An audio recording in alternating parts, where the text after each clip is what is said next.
सकाळचे 10:30 वाजतायत. प्रसारित करीत आहोत थेट संवाद.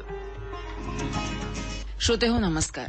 थेट संवाद या कार्यक्रमात आपलं मनपूर्वक स्वागत. आजच्या कार्यक्रमात ऐकूया अणुऊर्जेचं उपयुक्त स्वरूप याविषयी भारतीय अणुऊर्जा आयोगाचे माजी अध्यक्ष आणि ज्येष्ठ विज्ञान प्रसारक अणुवैज्ञानिक डॉक्टर अनिल काकोडकर यांच्याशी भावेश ब्राह्मणकर आणि कार्यक्रमाचे सादरकर्ते शैलेश माळोदे यांनी केलेली बातचीत. नमस्कार. थेट संवाद कार्यक्रमात FM 101.4 आकाशवाणी नाशिक मधून मी शैलेश माळोदे आपल्या सर्वांचं स्वागत करतो. थेट संवाद ह्या कार्यक्रमामध्ये आपण अशा काही व्यक्तींशी थेट संवाद साधत असतो की ज्यांच्या कार्यकर्तृत्वामुळे आपल्या देशाच्या विकासामध्ये महत्वाची भर पडलेली आणि देशाच्या एकंदरीत अर्थव्यवस्था एवढंच नाही तर विज्ञान तंत्रज्ञान या क्षेत्रातल्या धोरणात्मक बाबींमध्ये महत्वाचा बदल घडून आलेला आहे. विशेषतः अणुऊर्जासारख्या क्षेत्रामधला जर एखादा तज्ज्ञ आपल्या समोर उपस्थित असेल, त्यांच्याशी संवाद साधण्याची ही संधी आपण सोडू का? अजिबात सोडणार नाही. आणि म्हणूनच आज आपण आमंत्रित केलेलं आहे आपल्या स्टुडिओमध्ये आणि त्यांनी वेळात वेळ काढून इथे येण्याचं मान्य केलेलं आहे. अगदी प्रवासाची दगदग असून देखील आणि सहस्त्रचंद्र दर्शनाचा कार्यक्रम पार पडलेला आहे तरी देखील त्यांचा जो उत्साह आहे एकंदरीत विज्ञान लोकांपर्यंत पोहोचवणं यामध्ये त्यांची असलेली रुची आणि भारताचा विकास होणं आणि त्यासाठी तंत्रज्ञानाचा वापर होणं या संदर्भात असलेले त्यांचं एकंदर कार्यकर्तृत्व चिंतन आणि त्याच्यावरची त्यांनी केलेले प्रत्यक्ष लोकांचं प्रबोधन या सगळ्या बाबी लक्षात घेता मी कोणाविषयी बोलतोय याचा अंदाज आपल्यापैकी अनेकांना आलेला असेल. कदाचित नक्कीच आपण बोलणार आहोत आणि थेट संवाद साधणार आहोत डॉक्टर अनिल काकोडकर यांच्याशी. डॉक्टर अनिल काकोडकर यांचा आपला परिचय काही आजचा नाही. भारतीय अणुऊर्जा आयोगाचे अध्यक्ष म्हणून असलेलं त्यांचं कार्य आणि त्यात 1998ची अणुचाचणीच्या संदर्भात असलेलं त्यांचं योगदान आणि या सर्व बाबी तर अनुषंगिक आहेतच, परंतु निवृत्तीनंतर देखील विज्ञान आणि तंत्रज्ञानाच्या क्षेत्रामध्ये विविध पदांवरती राहून आणि विविध कपॅसिटीजमध्ये त्यांनी आपल्याला उद्बोधित करण्याचं कार्य देखील सायमल्टेनियसली केलेलं आहे. 80 पूर्ण होऊन 81 मध्ये त्यांची वाटचाल सुरू असली तरी त्यांच्याकडचा उत्साह आणि एकंदरीत कामाप्रती असलेली निष्ठा आणि आपल्या सर्वांना तो एक रोल मॉडेल आहे आणि त्या रोल मॉडेलशी संवाद साधण्यासाठी माझ्यापेक्षा तरुण असलेला माझा सहकारी भावेश ब्राह्मणकर याच्यासह मी सरांशी संवाद साधणार आहे. भावेश हा तरुण पिढीचं एक प्रतिनिधित्व करणार आहे, त्यामुळे त्याच्याकडून येणारे प्रश्न सरांना आपल्या देशाच्या दिशेच्या संदर्भात दिग्दर्शन करण्यासाठी खूपच उपयुक्त ठरतील. सर, तुम्ही वेळात वेळ काढून आकाशवाणी नाशिकमध्ये पहिल्यांदाच आलात, त्यासाठी तुमचे खूप खूप आभार आणि तुमचं स्वागत आहे या स्टुडिओमध्ये. खूप धन्यवाद. आज मला इथे स्टुडिओमध्ये येऊन आपल्याशी संवाद साधण्याची संधी मिळाली त्याबद्दल आपल्या दोघांचे आणि आपल्या सर्वांचे मनपूर्वक आभार. सर, आपली संपूर्ण कारकीर्द अणु क्षेत्राशी निगडित आहे प्रामुख्याने. त्याच्याही जोडीला अनेक क्षेत्रही आहेत, पण आत्ताचा जो ज्वलंत प्रश्न आहे आणि ज्याच्याविषयी तो तुम्ही हाताळलेला आहात, मला प्रामुख्याने त्याविषयी विचारायचं आहे. भारत हा कृषीप्रधान देश आहे आणि असं म्हटलं जातं की मान्सून हा भारताचा अर्थमंत्री आहे. तर हे सगळं आपण जर लक्षात घेतलं तर कृषी क्षेत्रावरती हवामान बदलाचा खूप मोठा परिणाम होतोय. आपण कसं बघता याकडे? नेमका काय परिणाम कृषी क्षेत्रावर होतोय? कृषी ही मूलतः पर्जन्यमानावर, पावसावर आणि अर्थातच हवामानावर अवलंबून असते, हे आपण सगळेजण जाणतो. आणि विशेषतः जिथे इरिगेशनची व्यवस्था पूर्ण नाही झालेत, म्हणजे आपण बऱ्याच ठिकाणी बंधारे बांधतो, कालवे बांधतो, शेतापर्यंत पाणी पोहोचवण्याची व्यवस्था करतो. पाऊस कमी जास्त झाला तरी कृषीचं उत्पन्न जितकं हवं तितकं आपण साधारणपणे थोडाफार फरक पडतो, पण आपण तेवढं उत्पन्न घेऊ शकतो. पण जिथे ही व्यवस्था खूप जास्त प्रमाणात नाही तिथे तर सबंध शेती ही फक्त पावसावर अवलंबून असते. आणि तसंही बघितलं तर हवामानात इतर पण गोष्टी, आता वादळ आलं, अतिवृष्टी झाली, गारा पडल्या, त्याचा सुद्धा कृषीवर खूप मोठा परिणाम होत असतो. त्यामुळे आता जेव्हा हवामानाचा बदल घडतोय, ग्लोबल टेम्परेचर वाढत असल्यामुळे त्याचा कृषीवर खूप मोठा परिणाम होतो आणि त्याचं कॉन्सिक्वेन्स म्हणून आपल्या अन्न सुरक्षेवर त्याचा खूप मोठा परिणाम घडतोय. त्यामुळे आता आपल्याला क्लायमेट रेझिलियंट ऍग्रिकल्चर त्याच्याकडे वळणं आवश्यक आहे. क्लायमेटशी अडॉप्ट करणारं ऍग्रिकल्चर किंवा हवामान बदलामुळे जे काही इतर गोष्टी घडू शकतात, उदाहरणार्थ समुद्राच्या पाण्याचं स्तर वाढणं, मग परिणामी किनारपट्टीची जागा ती थोडीशी खार जमीन होणं, तरी पण आपल्याला तिथे शेती करता आली पाहिजे असं. तर त्यासाठी अशा प्रकारच्या जाती पाहिजेत की ज्या थोडीशी सॅलिनिटी असली तरी त्यात चांगलं उत्पादन मिळू शकतं. सांगायचा मुद्दा असा की हवामानाच्या बदलामुळे कृषीवर खूप परिणाम होऊ शकतो, होतो, आणि त्याची तयारी आपल्याला वैज्ञानिक पद्धतीने करणं हे अत्यंत आवश्यक आहे. सर, तुम्ही वैज्ञानिक पद्धतीने त्याची क्लायमेट रेझिलियंट ऍग्रिकल्चरकडे आपण वाटचाल करणं आवश्यक आहे म्हणालात. आपण शास्त्रज्ञ आहात आणि त्यातही अणुऊर्जासारखं जे क्षेत्र आहे की ज्या क्षेत्राचा वापर आपल्याला कृषी क्षेत्रामध्ये फार पूर्वीपासून दिसून येतोय. लासलगावचं आमचं कांदा विकिरण केंद्र जे आहे त्या ठिकाणी डिपार्टमेंट ऑफ ॲटॉमिक एनर्जी अणुऊर्जा विभागाने पहिलेपासून खूप शेतकऱ्यांना मदतीचं काम केलेलं आहे. आपण अणुऊर्जा शास्त्रज्ञ म्हणून आणि एकंदरीतच या संदर्भातले चिंतक म्हणून कशा प्रकारच्या तंत्रज्ञानाचा वापर या कृषीच्या क्षेत्रात अभिप्रेत आहे आता पुढे आपल्याला क्लायमेट रेझिलियंट बनण्यासाठी? आपण काय सांगू शकतो? क्लायमेट रेझिलियन्स हा एक मुद्दा झाला, पण मुळात असं आहे की कृषी उत्पादक करणारा प्रमुख घटक म्हणजे शेतकरी. आणि शेतकऱ्यात सुद्धा काही शेतकरी अगदी अल्प भूधारक असतात, 1 एकर 1.5 एकर शेती, काही 4-5 एकर शेतकरी. बहुतांश शेतकऱ्यांची ही परिस्थिती आहे. मग त्याच्यानंतर मोठे शेतकरी पण असतात, त्यांच्याकडे जास्त शेती असते. मोठे शेतकरी असतात त्यांच्याकडे एक आर्थिक क्षमता जास्त असते.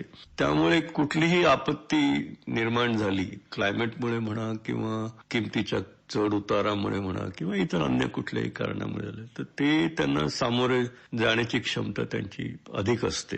पण हे जे अल्पभूधारक असतात आणि त्यांची संख्या खूप जास्त आहे, त्यांच्या दृष्टीने जर आपण विचार केला तर लागवड करण्यासाठी पेरणी म्हणा किंवा एकूण, आता म्हणजे आता तुम्ही कांद्याचा उल्लेख केला तर कांद्याचं उदाहरण घेऊया.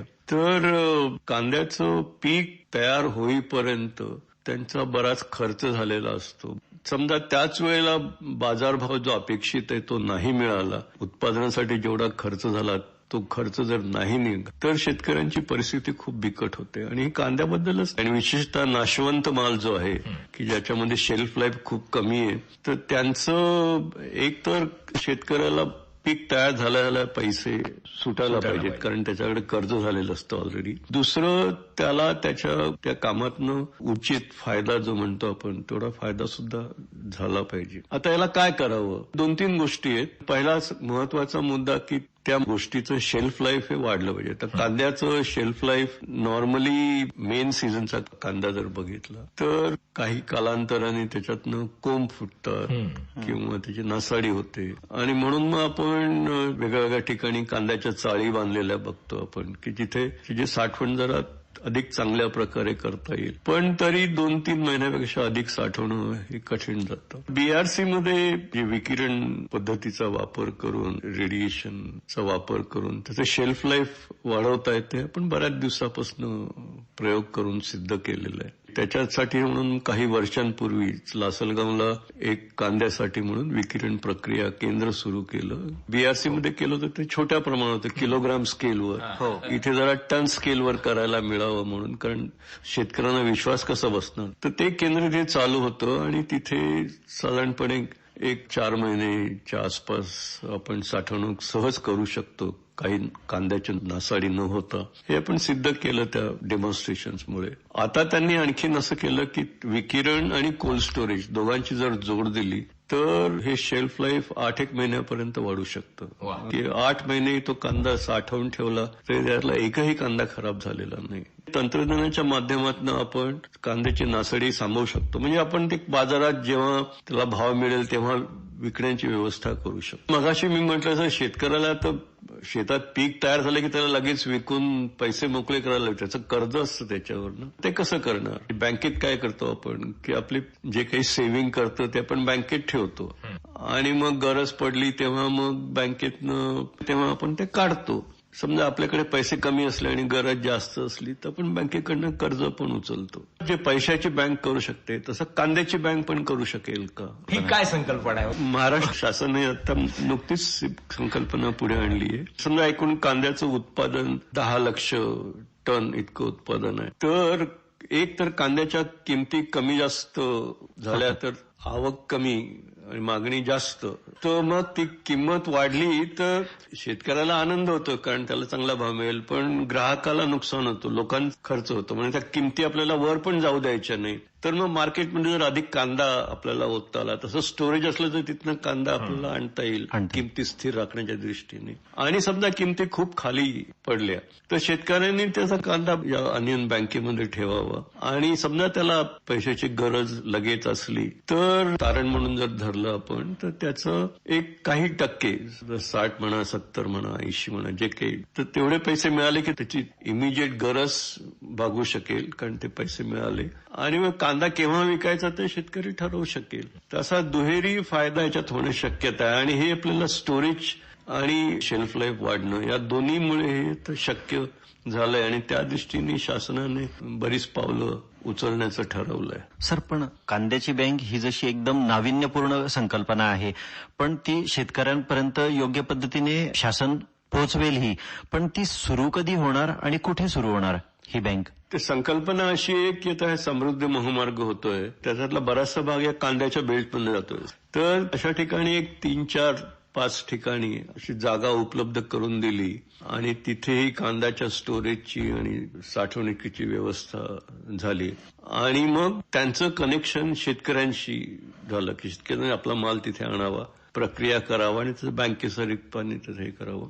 आणि त्याच भागामध्ये मग आपण समजा त्याच्यावर आणखीन प्रक्रिया, कांद्याची बुकटी करता येते, कांद्याच्या फ्लेक्स करता येतात किंवा इतर काही शेतीमाल असला त्याच्यावर प्रक्रिया केली आणि मग समृद्धी महामार्गाने आपल्याला मोठ्या शहरांचं मार्केट म्हणा ते समृद्धी शेतकऱ्यांच्याकडे वळवता येईल. असं वेगवेगळ्या ठिकाणी नोड्स निर्माण करायचे आणि त्यांचं बॅकवर्ड आणि फॉरवर्ड इंटिग्रेशन करायचं, अशी संकल्पना महाराष्ट्र शासनातर्फे मुख्यमंत्री महोदयांनी याच्यात विशेष पुढाकार घेतलेला आहे. तर त्या पद्धतीने पुढे जावं अशी ही संकल्पना आहे. आणि त्याचं म्हणजे त्यांची पॉलिसी तयार केली आहे त्यांनी आणि एक पायलट पथदर्शी प्रकल्प आधी राबवावा एका मोठ्या प्रमाणावर. म्हणजे मग त्या अनुषंगाने, कारण 4-5 ठिकाणी करायचं तर आपल्याला थोडासा अनुभव पण गाठू शकतो. तर ते काम पण सुरू झालेलं आहे. लासलगावला प्लांट उभा करायची वेळ आली तेव्हा मला तिथे गेल्यानंतर समजलं की आपण केवळ शेल्फ लाईफ वाढवलं तर याच्यामध्ये शेतकऱ्यांचा फायदा होण्याची तोटा होऊ शकतो. तोटा म्हणजे असं मार्केटमध्ये दलाल लोक असतात, तर ते विकिरण केलेला कांदा घेतील आणि ते साठवतील कारण त्यांच्याकडे क्षमता आहे. म्हणून मग असलं करायचं तर फार्मर्स कोऑपरेटिव्हच्या माध्यमातून हे काम पुढे नेलं पाहिजे. याचा मात्र मी आधीपासून पुरस्कार करत आहे आणि मग महाराष्ट्र शासनाने ते पुढे. सर, फार्मर्स कोऑपरेटिव्ह तुम्ही म्हणालात, कोऑपरेटिव्ह सेक्टरचा एकंदरीत अनुभव या संदर्भात फारसा उल्लेख नाही. नंतर ते पॉलिटिक्सचे अड्डे म्हणतात वगैरे.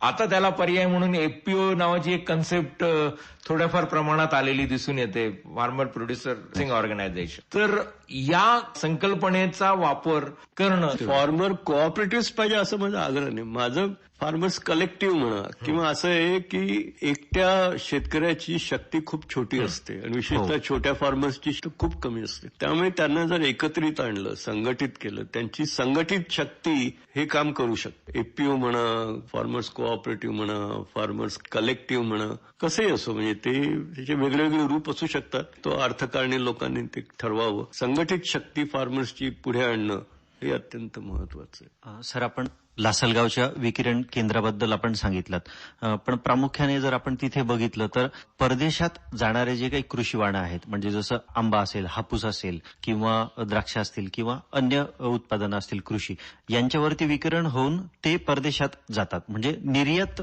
क्षम उत्पादनांसाठीच त्या केंद्राचा सध्या स्थितीमध्ये वापर होतोय. पण याच केंद्राचा वापर देशांतर्गत वाण्यांसाठी किंवा उत्पादनांसाठी आणि शेतकऱ्यांच्या हितासाठी अजून किती चांगल्या पद्धतीने करता येऊ शकतो, आपण त्याकडे कसं बघतात? आपली काही सूचना आहेत? असं नाहीये की फक्त परदेशी जाणं त्याच्यासाठी आपण करतो, दोन्ही कामांसाठी करतो आपण त्याचा उपयोग. आता म्हणजे असं आहे की तुम्ही आंब्याचा उल्लेख केला. आंबा आपण परदेशात फार पूर्वीपासून एक्सपोर्ट करतोय. बरेचसे देश देश त्यांना आवडतं आणि ते चालू आहे आंब्याचं. पण अमेरिकेसारख्या देशामध्ये तुम्ही ते रेडिएशन प्रोसेसिंग केल्याशिवाय ते तिथे आयातच करू देत नाही, कारण त्यांना क्वारंटाईनची भीती वाटते. म्हणजे मगाशी आपण शेल्फ लाईफ बद्दल बोललो, आता क्वारंटाईन की आंब्यामध्ये किडा समजा एकदम बऱ्याच वेळा असं होतं ना, आतमध्ये कापला की एकदम किडा होतो. त्याच्यामुळे मग म्हणजे हेल्थ इश्यूज तिकडे निर्माण होऊ नये, क्वारंटाईन इश्यू किंवा असं बाहेर. तर म्हणून तिथे अमेरिकेमध्ये रेडिएशन प्रोसेस केलेला आंबाच फक्त आयात करता येतो. म्हणून जेव्हा आपण इंडो US सिव्हिल कोऑपरेशनची चर्चा झाली, अर्थात त्याचं कारण एनर्जीशी संबंधित होतं, पण त्याचा एक बाजूचा मुद्दा असा पण होता की आता आंबा भारतात सगळीकडे जातो, हापूस आंबा प्रसिद्ध आहे, अमेरिकन लोकांना सुद्धा हवा आहे, तर त्याच्यावर आपण रेडिएशन प्रोसेस करून का नाही. तर मग अमेरिकेच्या फूड अँड ड्रग ऍडमिनिस्ट्रेशनची लोक आली, आपल्या इथला अपेडाचे लोक, त्यांनी मग ती सगळ्या ती प्रक्रिया पूर्ण केली आणि मग हळूहळू सुरुवातीचं प्रोसेसिंग लासलगावलाच केलं त्याचं. आता इतर ठिकाणी पण करायला लागलं, हळूहळू त्याची संख्या वाढते. आंबा परदेशी असाही जात होता, पण अमेरिकेमध्ये जाऊ शकत नव्हता. आता अमेरिकेत सुद्धा जातो. आता तसंच तुम्ही जर मसाल्यांचं घेतलं, मसाल्याचे पदार्थ, तर मसाल्याचे पदार्थ आपल्या इथे मसाले टाकतो म्हणजे स्वयंपाक करताना, शिजवताना किंवा तळताना ते मसाले टाकतो त्याच्यामध्ये. त्यामुळे त्याच्यामध्ये काही कंटॅमिनेशन असलं किंवा बॅक्टेरियल पॅथोजन्स असले तरी सगळं ते साफ होऊन जातं. तर आपल्या इथे तो प्रॉब्लेम नाहीये. परदेशी मसाले टाकतात म्हणजे ते टेबलावर ठेवलेलं असतं, वरून टाकतो.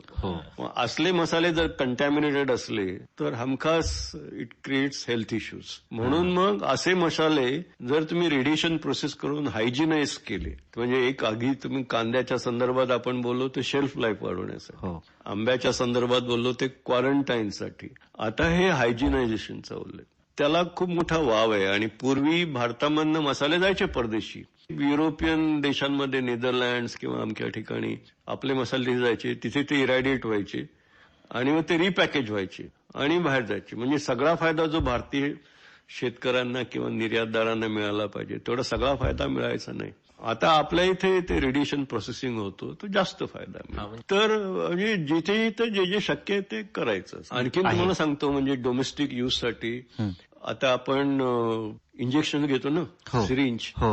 पूर्वी म्हणजे डॉक्टरकडे गेलं तर सिरिंज म्हणजे सांगायचे सिरिंज उकळायला ठेवली, किंवा एखादा कॅम्प घेतला तर तिथे आधी पहिले ते त्यांचं ते स्टेनलेस स्टीलचं भांडं घेऊन यायचे, किंवा आपल्या घरी डॉक्टरला तर ते म्हणते स्टोव पेटवा, त्यांची डबी ते स्टोव्हवर ठेवून ते सिरिंज उकळायला लावायची स्टराईल करण्यासाठी. डिस्पोजेबल आहे आणि ती आधी ते सील करतात फॅक्टरीमध्ये, जिथे तयार होते तिथे सील झाल्यानंतर ते रेडिएशन प्लांटवर जातं. प्लांटला गेल्यानंतर तिथे ते हायजिनाइज होतं, ते सगळं आधीच सील केलेलं असतं, त्यामुळे ते परत कंटॅमिनेशन होण्याचा प्रश्न नाही. पेशंटला आता इंजेक्शन द्यायच्या 2 मिनिटं आधी ते फाडतात आणि त्याला इंजेक्शनला लावून लगेच इंजेक्शन देतो आपण, रेडी टू यूज. तर असं मेडिकल प्रोडक्ट्सचं स्टरलायझेशनसाठी सुद्धा रेडिएशन प्रोसेस फार मोठ्या प्रमाणावर वापरतात. इंजेक्शनच्या बाटल्या असतात ना, तर त्याला रबराचं बूच असतं, तर रबराचं बूच कुठेतरी फॅक्टरीत तयार होतं. आता ते इंजेक्शनच्या बाटलीत भरल्यानंतर बाटली वेगळी स्टरलाइज होते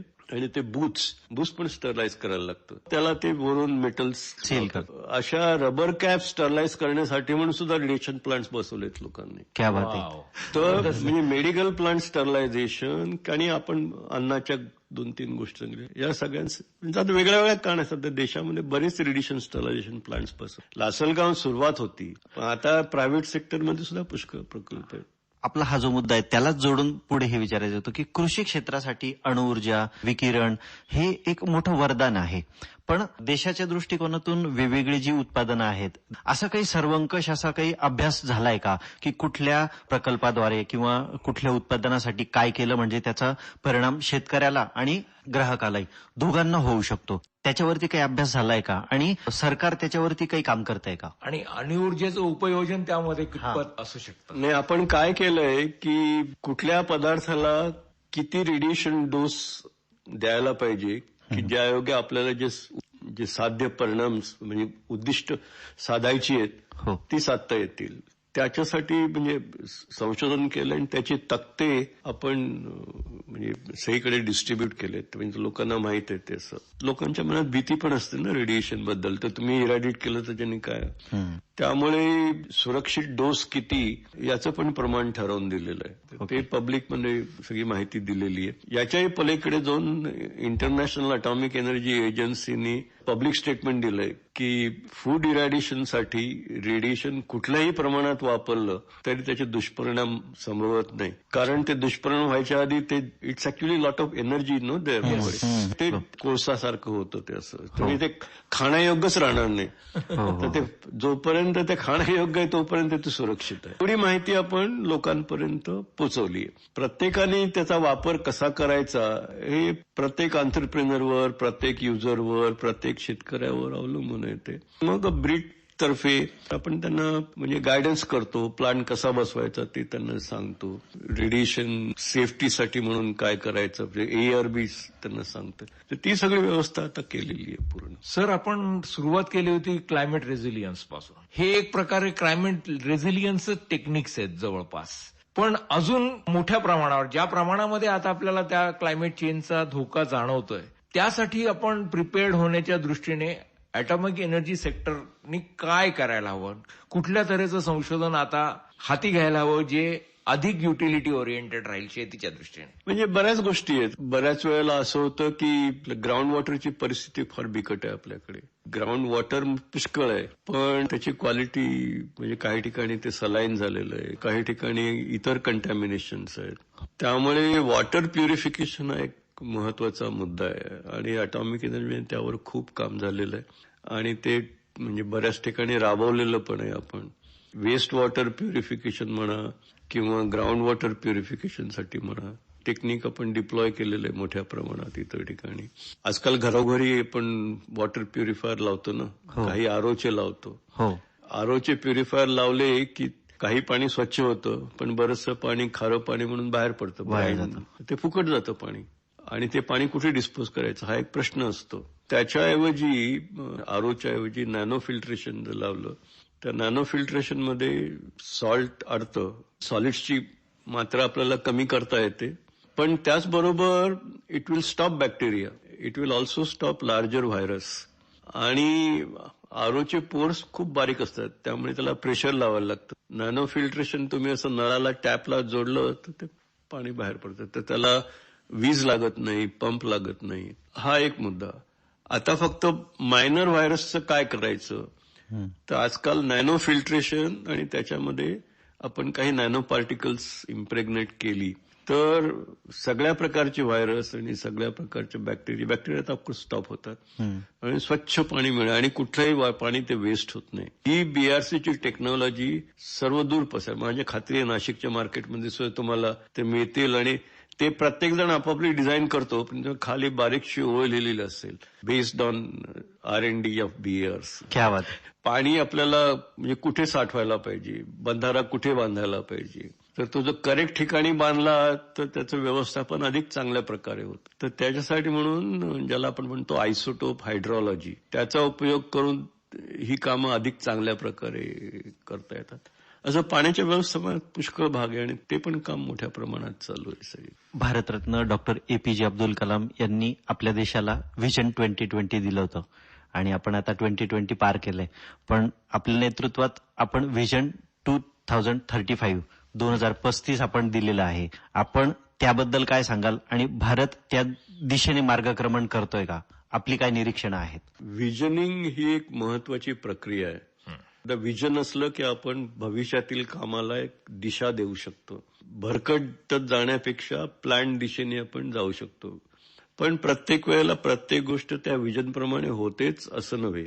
त्यामुळे कलाम साहेबांचं व्हिजन 2020 जे होतं तर आम्ही असं ठरवलं की व्हिजन 2020 पूर्ण व्हायच्या आधीच आपण ते काम आम्ही साधारणपणे 12-13 पासून सुरू केलं आणि म्हटलं की ते शक्य तितक्या लवकर पण नक्कीच म्हणजे व्हिजन 2020 संपायच्या आधी एक अधिक दूरच्या पल्ल्याचं व्हिजन. आणि माझी खात्री आहे की आता माझ्या काळात आम्ही व्हिजन 2035 केलं, आता लोक व्हिजन 2047 करत असतील. ही व्हिजनिंग एक्सरसाइज ही सतत चालू राहणारी प्रक्रिया असली पाहिजे आणि त्या दृष्टीने आपण त्याच्याकडे बघायला पाहिजे. त्या व्हिजन 2035 मध्ये पहिला चॅप्टर आहे तो हाच आहे की रिव्ह्यू ऑफ विजन 2020. विजन 2020 म्हणजे काय अपेक्षित होतं, त्याच्यातलं किती झालं, किती नाही झालं, तर त्याचं कम्पॅरिझन आहे केलेलं असं की तर काही बाबतीत विजन 2020 ज्या अपेक्षित होतं त्याच्यापेक्षा कितीतरी पुढे गेलो. उदाहरणार्थ IT. काही बाबतीत आपण तिथपर्यंत जाऊ नाही शकलो. उदाहरणार्थ विजन 2020 म्हटलं होतं की जलमार्गांवर खूप भर दिला पाहिजे, पण तो काही झाला नाही. आता विजन 2035 मध्ये थोडासा वेगळा अप्रोच घेतला होता आपण. एक अप्रोच असा की बघायचं का जगामध्ये विज्ञान कुठल्या दिशेने चाललंय, नवीन तंत्रज्ञान कुठलं आहे, त्याच्यात आपल्या देशाला काय फायदा होत आणि त्या दृष्टीने एक मांडणी करायची. दुसरा असं बघायचं की आपल्याकडे R&D कुठलं चाललंय, त्याच्यात R&D आपण कसं राबवता येईल, त्या दृष्टीने मांडणी करायची. हे विजन 2020 मध्ये पण केलं होतं, विजन 2035 मध्ये पण केलं. पण विजन 2035 मध्ये आपण आणखीन केलं की आपण भारतीय नागरिकाला केंद्रबिंदू ठरवूया. पुढारल्या देशाचा नागरिक म्हणून भारतीय कसे पुढे येत, विकसित भारत. त्यासाठी काय काय अपेक्षा आहेत, काय काय आवश्यकता आहेत, त्या सगळ्यांचा विचार करून त्या अनुषंगाने टेक्नॉलॉजी कशी राबवायची. किती टेक्नॉलॉजी ऑलरेडी अवेलेबल, बऱ्याचशा गोष्टी अशा आहेत की त्या डिप्लॉय नाही झाल्या, पण टेक्नॉलॉजी अवेलेबल आहे, तर ते आयडेंटिफाय करायचं. काही ठिकाणी टेक्नॉलॉजी जवळपास तयार आहे पण अजून तयार नाही, तर मग ते सांगायचं की नाही, याला जर आपण थोडासा जरी भर दिला त्याच्यावर तर ते लगेच होण्यासारखं काम आहे.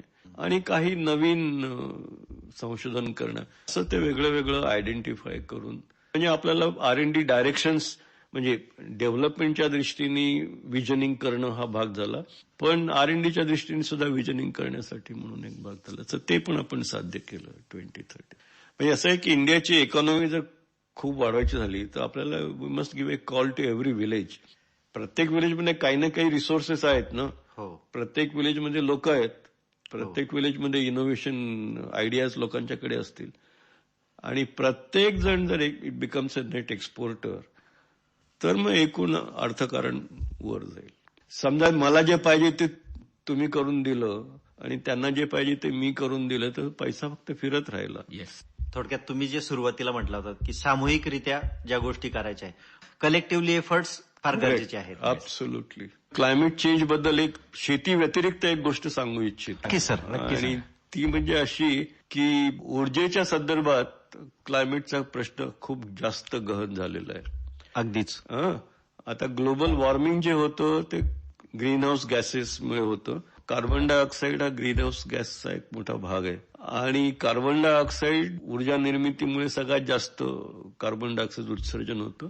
इंडस्ट्रीमध्ये पण ऊर्जा वापरली जाते, इंडस्ट्रीमध्ये पण होतं आणि इतर अनेक कार्बन फुटप्रिंट आजकाल आपण सगळीकडे मोजतो. एका बाजूला आपली प्रगती साध्य करायची आहे, प्रगती साध्य करायची तर ऊर्जेची अधिकाधिक आवश्यकता आहे. दुसऱ्या बाजूला कार्बन डायऑक्साईड उत्सर्जन थांबवायचंय, नेट झिरो बाय 2070. या दोन्ही गोष्टी त्यात विरोधाभास आहे, म्हणून आपण मग रिन्युएबल एनर्जीवर भर देतोय. आता आपल्याला मॅक्सिमम किती रिन्युएबल एनर्जी उपलब्ध होऊ शकते, आज आपली जितकी गरज आहे तितकी आपल्याला कदाचित आपण रिन्युएबल एनर्जीच्या माध्यमातून साध्य करू शकतो. म्हणजे आजच्या परिस्थितीत आपली जी डेव्हलपमेंट आहे ती तशीच जर ठेवली तर नेट झिरो रिन्युएबल एनर्जीच्या माध्यमातून साध्य होऊ शकते. पण आपली डेव्हलपमेंटला अजून पुष्कळ पल्ला गाठायचा आहे आणि त्याच्यासाठी अजून आज जितकी वापरतो त्याच्यापेक्षा तिप्पट चौपट ऊर्जा निर्मितीची आवश्यकता. ही अधिक ऊर्जा निर्माण करायची ती कुठून करायची. आता रिन्युएबल एनर्जी सोडला आणि रिन्युएबल एनर्जीमध्ये मी हायड्रो पण धरतो, large hydro, small hydro, bio energy हे सगळं धरून चालूया. आता हे सगळं जर आजची फक्त ऊर्जासाठीच उपलब्ध आहे किंवा पुरेसं आहे, बाकीचं आपल्याला जर ऊर्जा साध्य करायची आहे ती तिप्पट चौपट इतक्या अधिक प्रमाणात पाहिजे, तर न्यूक्लिअर शिवाय पर्याय नाही. मी थोडंसं न्यूक्लिअर एनर्जीचं मार्केटिंग करू इच्छितो तुमच्या माध्यमातून की भारताला ठरवायला लागेल की एका बाजूला तुम्ही ठरवा की तुम्हाला विकसित व्हायचंय का नाही. विकसित व्हायचं असेल तर न्यूक्लिअर एनर्जीची मोठ्या प्रमाणावर कास धरा, कारण इतकी मोठी गरज आहे. आणि जर न्यूक्लिअर एनर्जीची कास नाही धरायची तर ठरवा की आजची जी परिस्थिती ती ठीक आहे, मग विकसित भारतचं स्वप्न सोडून द्या. हवामान बदलाचा संकट फक्त काही शेती क्षेत्रावर नाही, ते आपल्या सर्वांवर आहे, सगळ्याच्या जगण्यासाठी. आणि प्रत्येकाला एका विकसित भारतामध्ये जगायचंय. आणि जसं सर म्हणाले तसं विकसित भारतात जगायचंय तर आपल्याला फक्त रिन्युएबल किंवा नवीनीकरणक्षम ऊर्जेबरोबरच आणखी एक नवीनीकरणक्षम ऊर्जा, ज्याला आता काहीशा डिस्कोर्समध्ये थोडीशी बाजूला पडल्यासारखी वाटते, ती म्हणजे न्यूक्लिअर एनर्जी, आण्विक ऊर्जा. तिचाही हात थांबावा लागेल. हिंदीत ज्याला म्हणतो ना, हात थांबना पडेगा. आणि या बाबतीमध्ये निश्चितच जसं एकेकाळी सरकारचं खास लक्ष अणुऊर्जेवरती होतं, तशा प्रकारच्या लक्ष असण्याची गरज आता पुन्हा एकदा दिसून येऊ लागलेली आहे. ज्या दिवशी या संदर्भातले पॉलिसी डिसिजन्स होतील तेव्हा निश्चितच विकसित भारतामध्ये प्रत्येक जण म्हणजे या क्षणाला जगलेला माणूस देखील राहू शकेल. हाच संदेश सरांचा आपल्या दृष्टीने फार महत्वाचा आहे. आणि डॉक्टर अनिल काकोडकर सर यांनी एवढ्या व्यस्त शेड्यूलमध्ये, एवढ्या दगदगीमध्ये देखील जो आपल्याला सर्वांबरोबर संवाद साधण्यासाठी वेळ दिला, त्याबद्दल त्यांचे आभार मानतो. त्यांच्याशी बोलणं, त्यांचं ऐकणं, इट्स अ रिअल ट्रीट. फक्त ती आम्हालाच एक या क्षेत्रातले पत्रकार प्रेझेंटर म्हणून नाही, तर आपल्या सर्व श्रोत्यांना ती मिळाली आणि याचा खूप आनंद आहे. म्हणूनच सरांनी ही जी वेगवेगळ्या आयडियाज अशा नुसत्या फ्लो होत होत्या, प्रवाह त्याचा जो चालू होता, तो यापुढे देखील जेव्हा जेव्हा शक्य असेल तेव्हा आपल्यासाठी उपलब्ध करून द्यावा अशी मी त्यांना विनंती करतो. आणि पुढच्या वाटचालीसाठी चांगल्या हेल्दी आयुष्यासहित आम्हाला मार्गदर्शनासाठी त्यांनी कायम पुढे असावं आणि आम्हाला एक रोल मॉडेल देत राहावं अशी अपेक्षा व्यक्त करतो. आणि FM 101.4 आकाशवाणी नाशिक तर्फे डॉक्टर अनिल काकोडकर यांचे आभार मानतो, माझे सहकारी भावेश ब्राह्मणकर यांच्यासह. नमस्कार. नमस्कार. आपलं सर्वांचं खूप खूप आभार. आजच्या थेट संवाद या कार्यक्रमात आपण ऐकलीत अणुऊर्जेचं उपयुक्त स्वरूप याविषयी भारतीय अणुऊर्जा आयोगाचे माजी अध्यक्ष आणि ज्येष्ठ विज्ञान प्रसारक अणुवैज्ञानिक डॉक्टर अनिल काकोडकर यांच्याशी भावेश ब्राह्मणकर आणि कार्यक्रमाचे सादरकर्ते शैलेश माळोदे यांनी केलेली बातचीत.